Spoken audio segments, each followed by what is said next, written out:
السلام عليكم شباب، شلونكم؟ صحتكم؟ وياكم اخوكم نمان جنابي، واليوم جبت لكم باتل فيلد 4 وطريقة فتح سلاح الاف 2000 الاف 2000. لازم عندك 3 شغلات موفقة يمك، يعني تحتاجهن حتى تاخذ المتطلبات منه حتى تفتحه. هي 3 شغلات. اولا عندك بريميوم، الرينج مالتك اكثر من 10، وعندك اضافات سكند اسولت، حتى لو تلعب مرة واحدة اي مرحلة من سكند اسولت ينفتح لك هذول الصحين. وراها حيقول لك متطلبات اسولت رايفل ريبن، في واحد يعني تاخذ ريبن واحد، هاي يطلع لك لي فوق من تقتل 6 يطلع لك ريبن بأسلحة الاسولت رايفل. اسولت رايفل تقتل 6 يطلع لك ريبن. وبعدين شو تسوي؟ جيت تو كيل اسيست.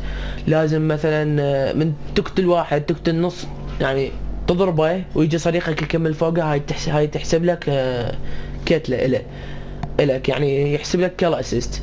او انت شو تسوي؟ مثلا انا سويتها، شوف من القنبله حينقص من دمهم الموجودين بالمترو، هاي المدينة من المترو من القطارات، ينقص من دمهم صديق او جماعتك اللي وياك هاي يقتلوا، هاي حيحسب لك كيل اسيست.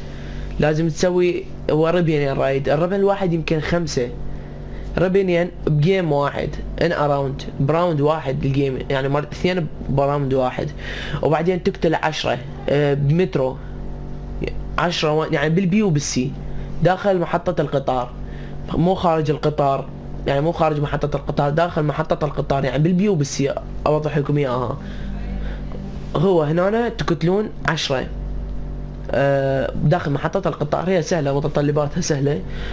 وهسه انا راح ادخل واراويكم مدينة مترو.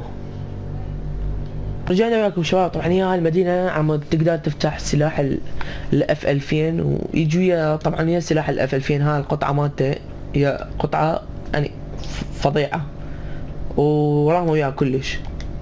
وبعد يجي وياه كل ادوات اني فاتحين. هو هذا سلاح الاف 2000، لازم بالبي وبالسي تقتل 10، ومثل ما قلنا بالبداية. وما طول عليكم، واذا عجبك الفيديو لا تنسى تضغط على زر اللايك والسبسكرايب والفيفورت همينه. وكان وياكم اخوكم نعمان الجنابي، والسلام عليكم ورحمة الله وبركاته.